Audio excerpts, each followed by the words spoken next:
নৈতিক সমর্থন জুগিয়েছেন। 2023 সালেও তিনি আমাদের আন্দোলনের সামিল ছিলেন, এখনো আছেন।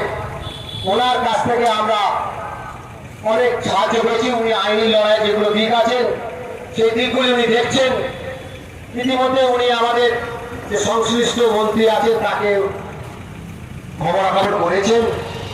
উনি নিজে উদ্যোগ নিয়ে দিল্লিতে চিঠি পাঠিয়েছেন যে এনএইচ কর্তৃপক্ষের যে উদাসীনতা, কেন্দ্রীয় সরকারকে চিঠি পাঠিয়েছেন যে অবিলম্বে আমতামুর লাইব্রেরি মোড়ে দুটো উড়ানপুর নির্মাণ করতে হবে। বিধায়ক, আমাদের প্রিয় বিধায়কের নির্দেশে আমরা যারা আছি এখানে তারা জানেন, আমার প্রিয় বিধায়ক ইতিমধ্যে আমাদের পূর্ত দপ্তরের সাথে কথা বলেছেন। কেন্দ্রীয় সরকারি দপ্তর যদি আছেন সেখানেও চিঠি পাঠিয়েছেন। এবং এছাড়াও যে জমি জটিলতাগুলো আছে, যে আইনি জটিলতাগুলো আছে, সেগুলোকেও তিনি আইনিভাবে লড়াই করার জন্য আমাদেরকে সাহায্য করছেন, সমর্থন করছেন। আগামী দিনে এনএইচ কর্তৃপক্ষের জবাব চাই, জবাব তোমায় দিতেই হবে। লাইব্রেরি বলবো আমরা বলে উড়ানপুর হলো না কেন, জবাব চাই, জবাব করতে লড়াই চলছে, চলবে। উদাসীনতা করতে লড়াই চলছে, চলবে। উদাসীনতা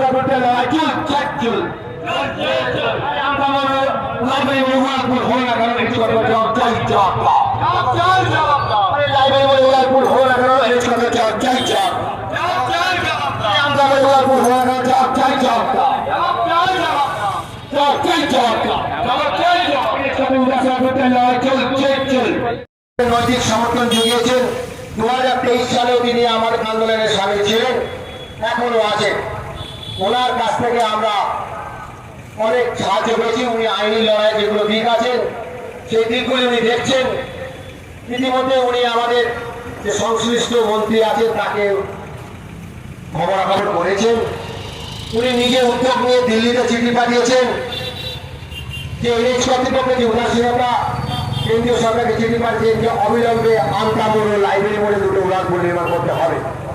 বিধায়ক, আমাদের প্রিয় বিধায়কের নির্দেশে আমরা যারা আছি এখানে তারা জানেন, আমার প্রিয় বিধায়ক ইতিমধ্যে আমাদের পূর্ত দপ্তরের সাথে কথা বলেছেন। কেন্দ্রীয় সরকারি দপ্তর যদি আছেন সেখানেও চিঠি পাঠিয়েছেন। এবং এছাড়াও যে জমি জটিলতাগুলো আছে, যে আইনি জটিলতাগুলো আছে, সেগুলোকেও তিনি আইনিভাবে লড়াই করার জন্য আমাদেরকে সাহায্য করছেন, সমর্থন করছেন। আগামী দিনে এনএইচ কর্তৃপক্ষের জবাব চাই, জবাব তোমায় দিতেই হবে।